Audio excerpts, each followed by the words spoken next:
Welcome to the METUS Tech Show, a show for HVAC professionals by HVAC professionals. Mitsubishi. All right, Scott. So what makes a good lobster roll? Well, I think the key ingredient is lobster. But yeah, I mean, there's nothing like a lobster roll on a toasted hot dog roll. Nothing more fancy than a hot dog roll. Yeah. Now the hot dog rolls. Believe it or not, we're in Miami right now. All the noise behind us is we got the Diamond Contractor Conference, but down here, Roland moved down here from New England.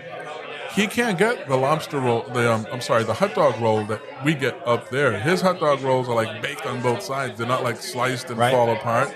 But it has to be. I don't know what it's called, but it has to be the hot dog roll that has white bread on the outside on both sides. Just like a slice of Wonder Bread Folded in half. Exactly, but it's a hot dog roll. Yep. You don't want a Frankfurt roll. No. That's what they're getting down here. That's what they're getting down here.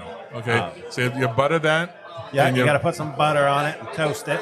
And then you can do either melted butter or mayo on your lobster. Yeah, a little bit of mayo. I don't like mayo too much, but a little bit of mayo. I'll take it with butter. Yeah. Put it right in there.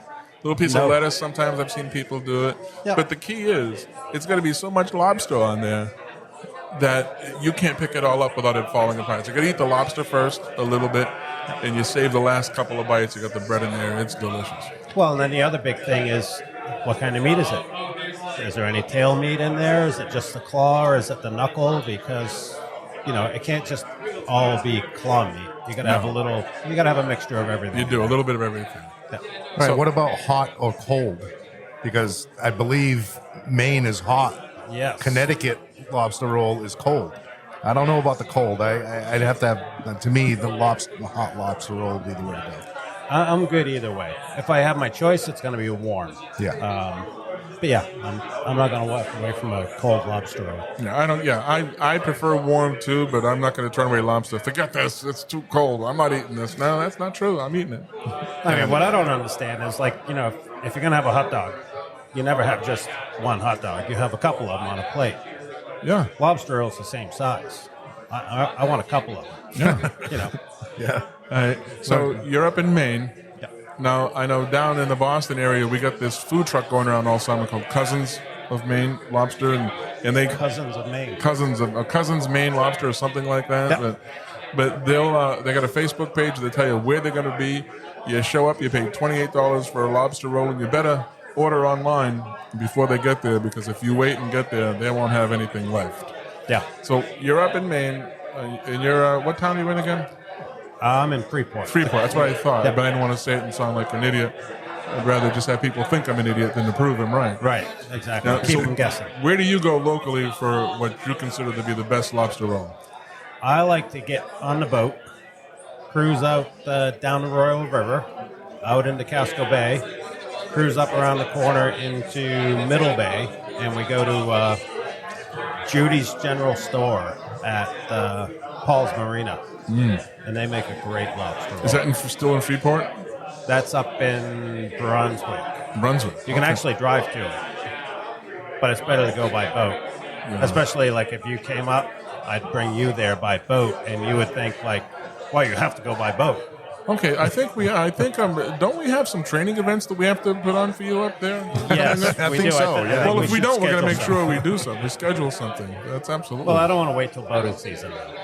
We can do some training, but then we'll drive up, and then in the summertime we'll come up and we'll boat up. exactly. All right, Steve. We're going to make that happen. Sounds good. Okay. I need a cup of chowder, too. Chowder. One of my favorite chowder stories is there's a restaurant in Boston. I forget if it's in Boston or Rhode Island, but it says, clam chowder, a cup in a bowl, gives you the price, New England clam chowder. It says Manhattan clam chowder, take 95 South. It's disgusting. I'm sorry. Anyway, thank you for joining us. Thank you, everybody, and welcome to the METUS Tech Show. My name is Paul Schaubs. With me, as usual, is Steve Pimentel. Hey-o.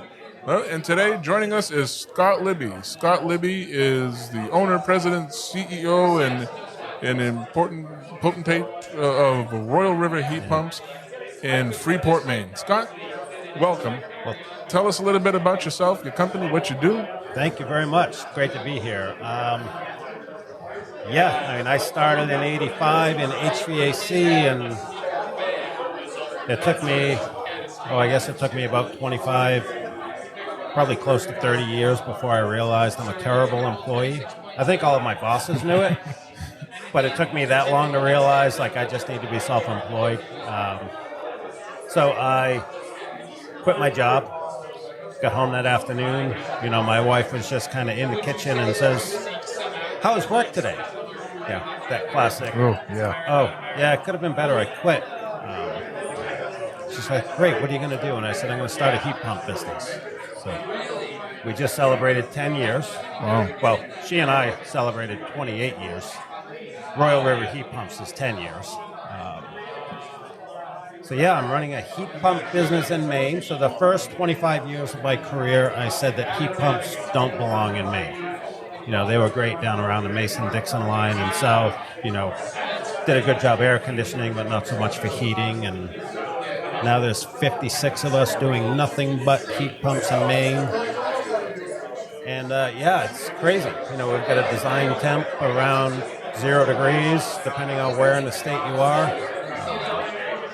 We shut down for a week at Christmas, literally from the day before Christmas Eve till the day after New Year's Day. You got somebody on call? We have one service phone that we keep on. The most we've ever had is 2 service calls in that 10-day period. That's awesome. Wow. Yeah. Now, I'm like you. I remember being a young tech, I would say late 80s, 90s, somewhere around there. And there was a bunch of heat pumps, dual fuel systems installed in the 60s and 70s. And these things were starting to get old and they were falling apart. And I used to tell people, rip this out and just put in a gas furnace, forget the heat pump side of it. And boy, how things have changed. Yeah. So you're in Maine. All right, and you're right. When I think of heat pumps, I used to say the same thing. Yeah, they don't really work up here. You got to be down south, and they work great. But the heat pump technology has changed a lot, right? Yeah, one of the statement that I heard was that we have had more advances in heat pump efficiency in the last 10 years than in the history of burning oil. Wow. That's quite a statement. Well, we've been burning oil since before we could refine oil because we were burning whale oil Right. before that. But yeah, I think the first one I installed was somewhere around 2000. It was 48 inches long. We put it up in somebody's bedroom and kind of elbowed each other and said, "Man, I can't believe we just installed that ugly thing in someone's house." And Wow. now that's all we're doing. Wow, that's great. 56 employees. 56 employees doing nothing but Mitsubishi Electric heat pumps. Wow, and that's amazing. And how many of these, percentage-wise, would you say are the sole source of heat? That's a great question. Sole source of heat, I'm going to say probably about 20%. Okay. Which is pretty awesome. If you think, we've done thousands of systems. We do about 1,000 outdoor units a year. So the fact that we would have that many customers trusting us and the product to say, "Okay, sure, rip out the oil boiler," on your way out the door. And everybody in Maine's got a wood stove anyway. Yeah. Just about. Yeah, you got to burn all that. It's the pine tree state. Yeah. You got to burn it all. Yeah, burn it all. Wow. So you don't do any gas, you don't do oil, you don't do the service, you don't do the install. It's just Mitsubishi heat pumps. We do Mitsubishi heat pumps. Wow. Service and install. We do service other brands. But yeah, that servicing other brands often leads to more installs for us. So, but yeah, that's all we do. Wow, Yeah. that is amazing. And you've been a great success. Now I'm curious, do you do just one-to-ones or do you do multi-zones as well? We do everything Mitsubishi offers. Okay. We do multi-zones. We like to put a couple single zones for like the first floor living space. that's the thermostat that's going to use about 70% of all the oil usage.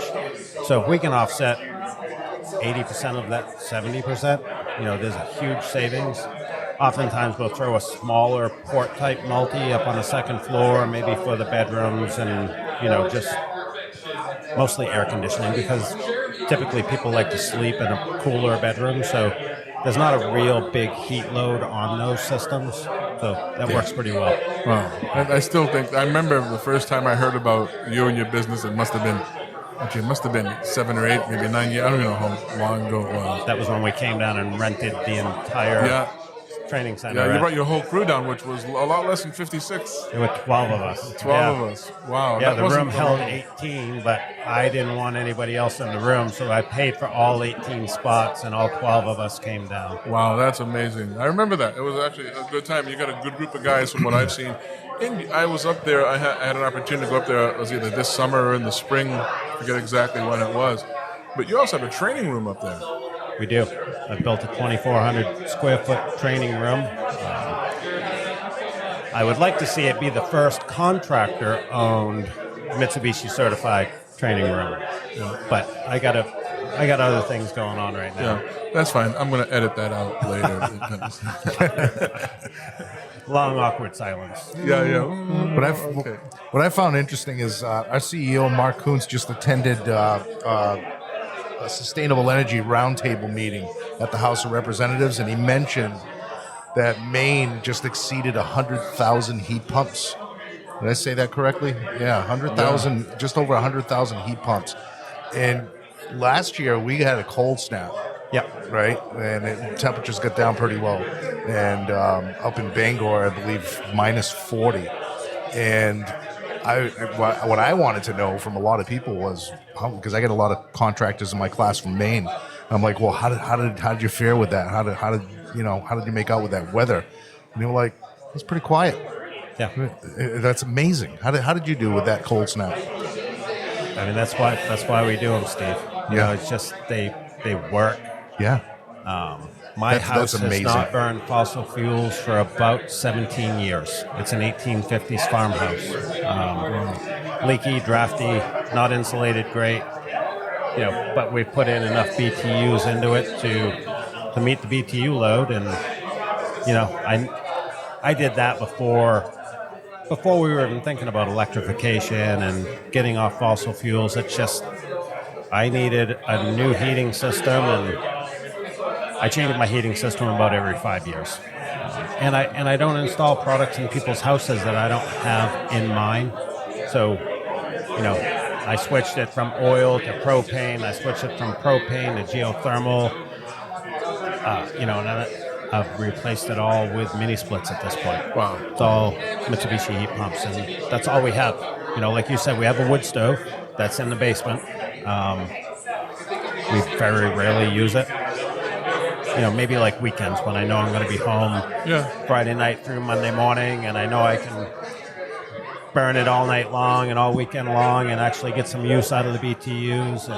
But for me, I work too much. It's a lot of work, too. Yeah, it's a lot of work, and you don't want to leave the thing running when you're not going to be home for long periods of time. It's just not a good idea. Right. That's pretty cool. I had a question. I just lost it. Scott, getting back to Steve's point about all the heat pumps, I was on a webinar or in a meeting with someone from Efficiency Maine, and 1 year they did 10,000 rebates. Because they have Maine, I think, has some pretty robust rebates for heat pump installations for, getting rid of fossil fuel and going to heat pumps.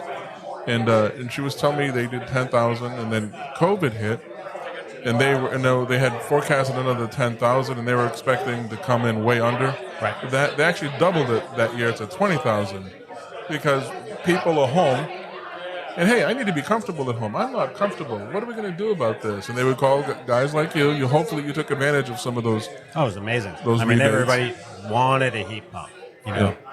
They went from working in an air-conditioned office to doing Zoom calls from what was once a bedroom, a guest bedroom up in the second floor with no cooling. So they're sitting there on Zoom calls sweating, only dressed from the waist up on a Zoom call. So we'd just go in and put heat pumps in. It was crazy. They didn't want to be near anybody. They didn't want to go shopping. They were all wearing masks. But boy, if they wanted a heat pump, come on in. So you were still during COVID, when the whole world shut down, HVAC guys were still working. Yeah, I mean, we were considered an essential service. Yes, we were. For good reason. Yeah. So, I mean, I landed a job at a hotel on the coast of Maine.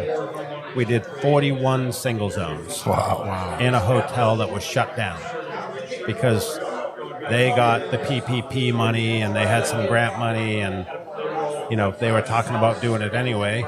So we had this whole wing of this hotel where there were no guests, there were no employees. So, all my guys took off with these heat pumps and they just kind of created their own little bubble.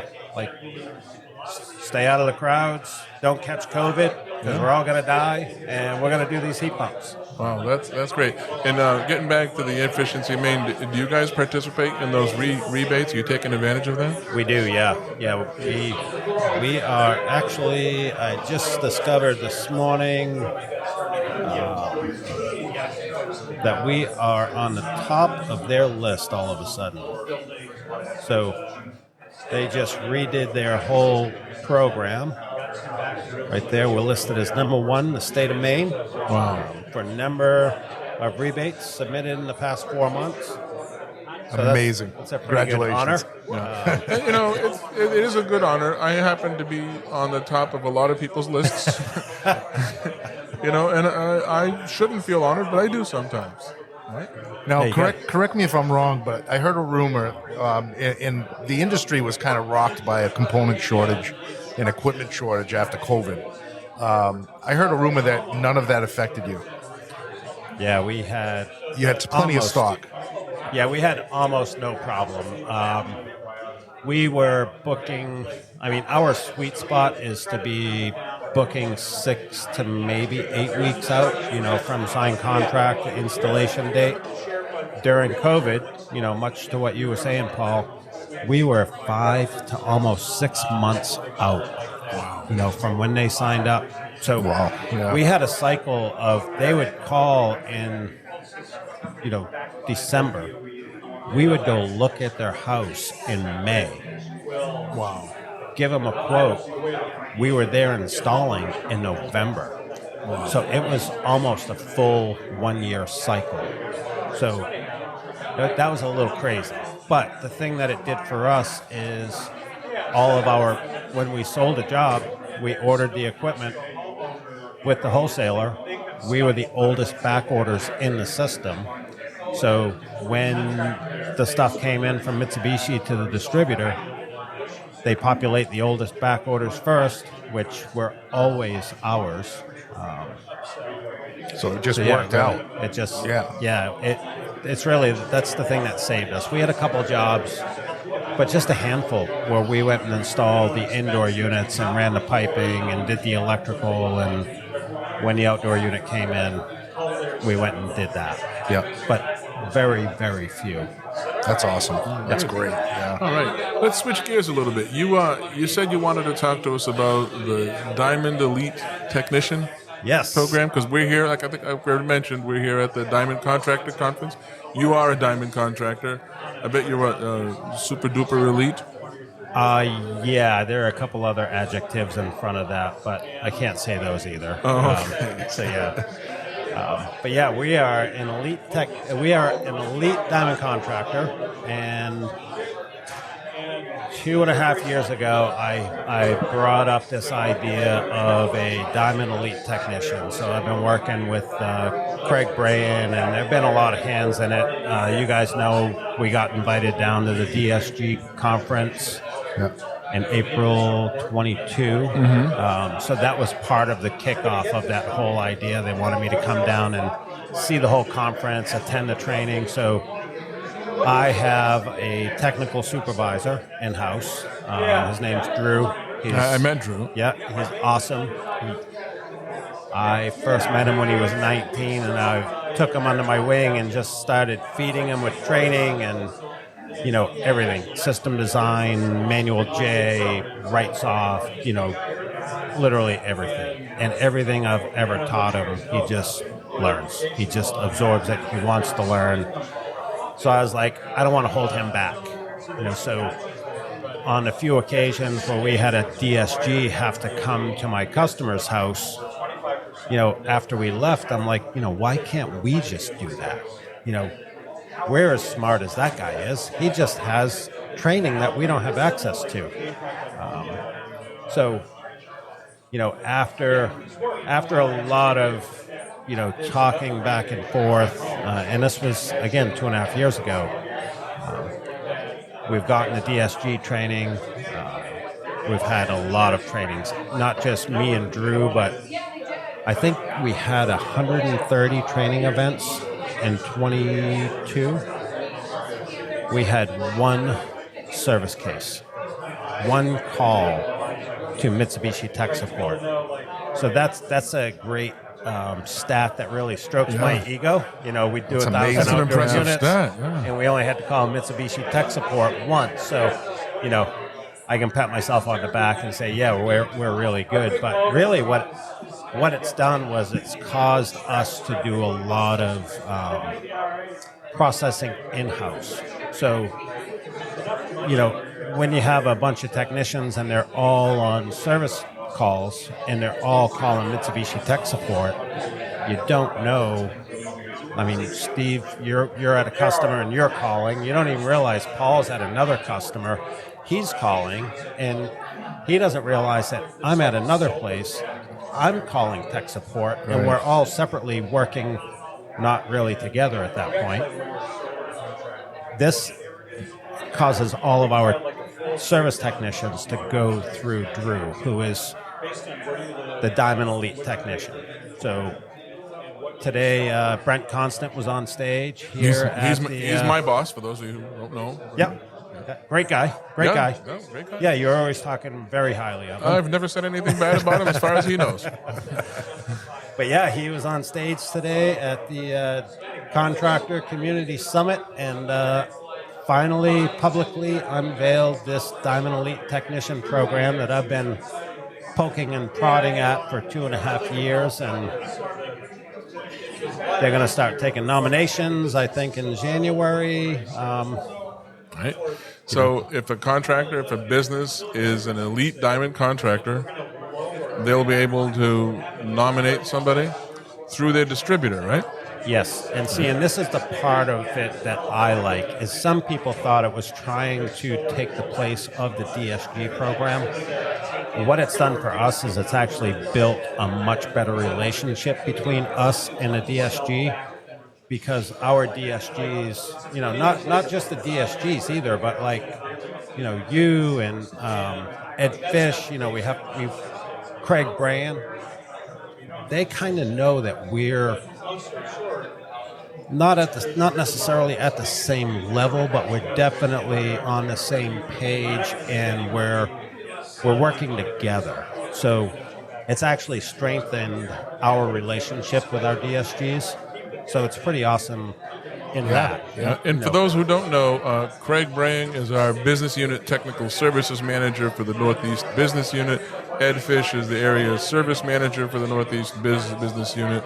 They're Mitsubishi employees whose job it is to support the DSGs, the Diamond Service Group, who support the contractors, which is you. Yeah. So that's good. So that's just so we know. That's your program, so you can tell who people are. Yeah, so for me, it just felt like a disconnect. It's great that Mitsubishi has always had that service network, that support network in place, but it's always been, I'm a contractor, I'm only allowed access to this certain training, so we're always kind of maybe in the dark a little bit. And for me, I like to own every aspect of my business. I like to do the manual J's. I like to do the equipment selection ourselves. We order everything online. We go to trainings. We pay our bills. It's amazing. Wow. So novel concept. Yeah.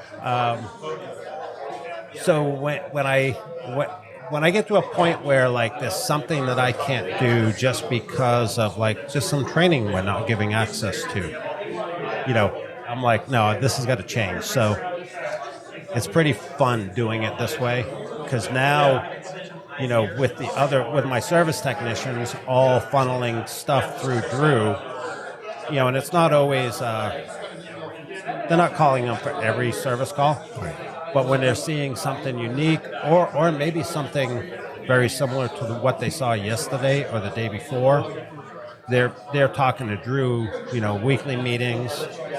Well, Ricky might have seen something the other day that Aaron saw the day before that, and something that George will see tomorrow. So and Ricky and Aaron and George may not talk to each other if they're, like you said to your point earlier, they're talking to customer support.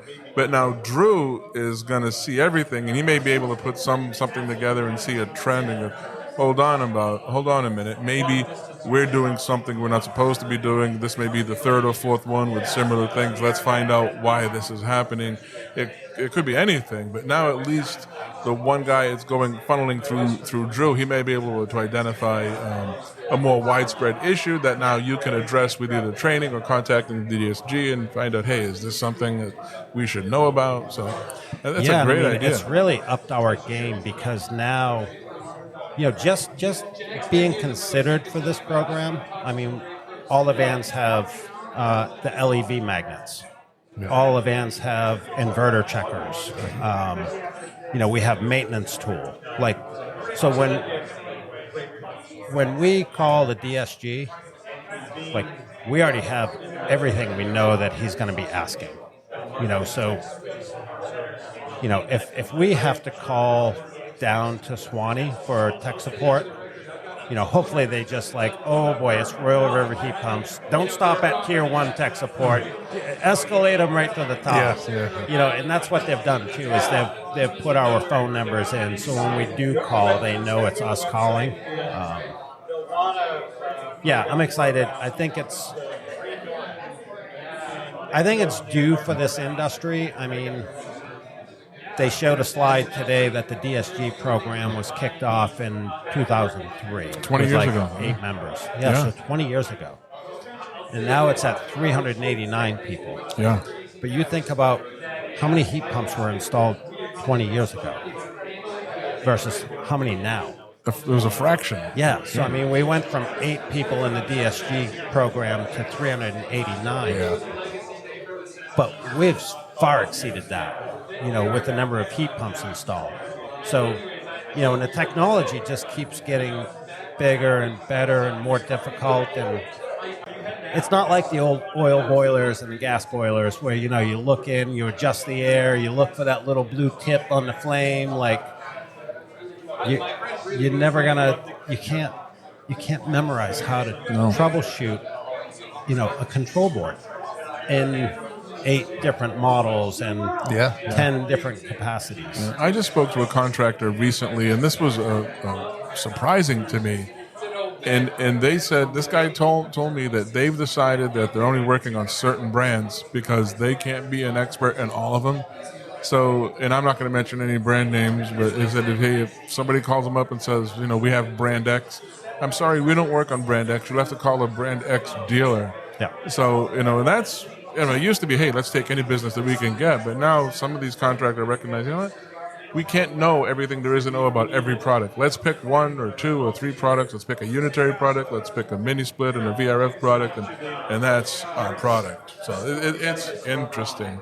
And I use this example a lot, and you've probably heard it. I know Steve's heard it a dozen times, but I remember my very first air conditioning service call in the trade, the one I went on by myself, first one. It was a split system in a house that was probably 30 years old at the time, right? And it didn't run, right? The outdoor unit didn't come on, right? And I use this example in class. How many things could be wrong with that? And should I know, as a technician, should I know everything that I need to know to get that unit running? And the answer is, there's maybe 3 or 4 things that could be wrong, and yes, I should know what they are. Fast forward to now, you open up your laptop, and if you were to smash it up and see all those boards in there, that's what you're going to see in our equipment. Oh, yeah. Should I be expected, as an experienced technician, should I be expected to know everything that can possibly be wrong and how to fix it without looking it up? And the answer is no, it's just impossible. Well, I mean, a lot of the times, and this is across the board for all brands. Sometimes it's, let's replace the control board. Oh, that blew up again. All right, let's replace the control board and the outdoor fan motor this time. Oh, that blew up again. So sometimes you can't actually diagnose it. And that's we go through periods where we shut off new customers that have non-Mitsubishi systems, but then we'll open the faucet up a little bit, like if we're just like, we've been through a big cleaning season this year, and in Maine, our preventative maintenance has just stopped. The first week in November, we can't go around cleaning outdoor units anymore because, number one, the stuff's going to freeze in the truck. And if it doesn't, it's definitely going to freeze when you spray it on the outdoor coil. So we're going to take a system that's working and spray water on it and make it not work. Oh, no heat call. So right now, our service guys are a little slow, which is perfect because now we get to clean up all the loose ends before we actually head into heating season. Here's a great thing we have. Did you see our loaner units? I did not. You didn't? Not that I recall. I might have, but in the back room at the training center. Oh yes, we did have show me that. we have some FS06s, FS09s, FS12, 15s, 18s. We have some 24s. We have a 30, and then we have one double fan unit that we can kind of adapt to make work for whatever we run into. But say, Paul, Steve, you have a no heat call. Yeah. We go to your house. Oh, Steve, you got a bad compressor. It's on back order. It's going to be 3 or 4 weeks before we get it. So what we do is we'll offer you an additional fee. We rip your outdoor unit out. We put our loaner unit in. Same model. We commission it. We take your unit back to the shop. We cut out your compressor, box it up. I like that. No, that's a good idea. It's awesome.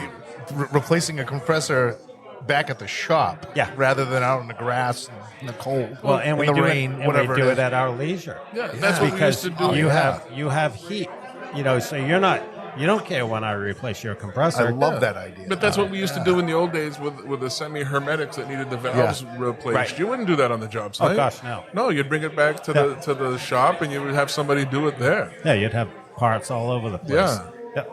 I never liked that. But anyway. And you got a happy customer. Yeah. Because you're not taking them out of commission for all that time.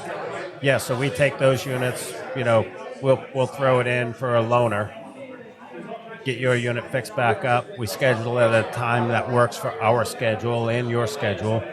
We go put your system back in, take the loaner back to the shop, and just go through it and make sure it's all up and ready for the next emergency call. Yeah, and you can even clean it.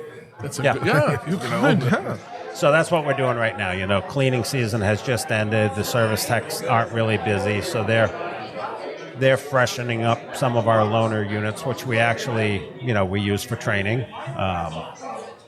So we'll have a system that had a bad board. It's like, well, we did that. We cut the wrong jumper or something like that. So let's just keep it. We'll keep it as a loaner. So we take these units that are kind of scratch and dent, and we recoup the money on them because each time we send them out as a loaner, we have a modest fee for that loaner. So. Oh, that's a great idea. Excellent idea. Yeah, definitely. So I'll tell you what we're going to do. When does boating season start up in Maine? My boat goes in the water about mid-May. Okay, so late May, early June, Steve and I will come up. We'll look at your training center. We'll talk about making it a Mitsubishi-approved training center, which we'll never do. Right. But we can talk about it. No, we should talk about it, yeah. Right? We can talk about it all you want. We'll go get that lobster at, what's the general store again? Judy's General Store. Judy's General Store. I'm looking. In fact, we're going to put it on the calendar before you leave this table. We're going to put it on the calendar, and we're going to come up there. Yeah, definitely. I'm looking forward to that. Scott, anything else? So our target audience is the technician, service tech, installer that was in the van right now, going from one site to another. What bit of advice, with your experience in with Mitsubishi or just in general in HVAC, what's one bit of advice that you would give that technician right now that's going to help him? Well, you're listening to this podcast, so obviously you're either really interested in food or you actually do want to learn. Don't ever stop learning. Don't ever think that you know everything that there is to know in this industry, because I've been doing it for 38 years. Yeah, 38 years, and I learn something new every day. And don't settle for being average. Good advice. Just do whatever you can do. Why can you not be the best in the world at what you do? Yeah. And even guys have been doing it as long as you and as long as I have in Steve, we don't know it all. We don't pretend to know it all. We have to continue training ourselves. It's not just for the young guy who just came into the trade. Everybody needs to be trained. And I learn every time I teach a class, I learn so much from my students in class. Yeah. I tell them that. I said, listen, I don't know everything. I could sit up here and say, yeah, I've been in the trade for 30 years, but I don't know everything, and I learn a lot from you guys out in the field. So learning every day. Well, Scott, good luck with the Diamond Elite Technician Program. Good luck to Drew. I've actually met him a couple of times. He's one smart kid. Yeah. I'm calling him a kid. He's probably, he's not it, but he's young. He's younger than me anyway, Yeah, he's old. by a couple of decades anyway. He's the same age as my son, and they both call me Dad. Yeah. So. Okay. Good. That's good. But thank you for joining us. Good luck, and enjoy the winter in Maine. And when it warms up, I'll be up there. Awesome. Take care. Thanks, guys. Be well.